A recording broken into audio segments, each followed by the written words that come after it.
I'm Amelia Gill. I'm studying, or just finished studying, my Bachelor of Fine Arts Honours at Monash. There are a series of paintings. The series itself doesn't have a name, but each one is named after someone I know, mostly friends. Like that one is called Britt, who is a very close friend. That one's called Sonia, who's someone I actually haven't seen in a long time. That one's called Julian, named after a guy I used to know online. Well, I've got a real interest in a lot of historical painting methods. These are actually, they might not look it, but done in a very, very traditional manner.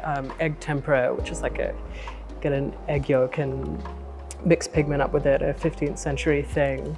And I guess these are trying to use those sort of old techniques towards very sort of new but banal, maybe, subject matter that's just like a piece of gingham fabric, or that's a photo of a tree outside of a friend's window, a friend from Croatia.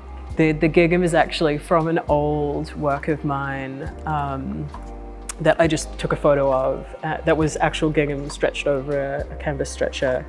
And the gingham fabric stretch thing is like a common kind of motif or trick that's used by a lot of painters in like the last 30 years. But I think a lot of it is because it's just easy to do. It looks nice. You don't have to spend ages covering up the whole canvas with your own paint. So I thought it'd be funny to quite laboriously reproduce that. I quite like working in a way where it's a sort of florid, twee, almost like campy thing. But then there's this sort of underlying current that like, oh, this could be taken completely seriously.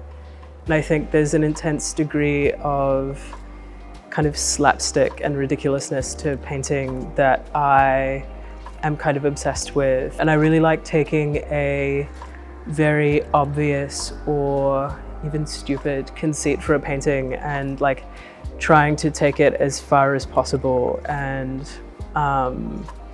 like applying all of these hyper complicated techniques to it. I think there's a lot of historical work that I'm really fascinating in sort of through that angle. I don't need people to like recognize the sort of references in my work. I want it to be more direct. I like it when obviousness kind of like almost throws people off, and then they have to start paying more attention to the way the painting's actually physically working. So it's very nice that whatever's happening there, something's coming out of it that people can get something out of.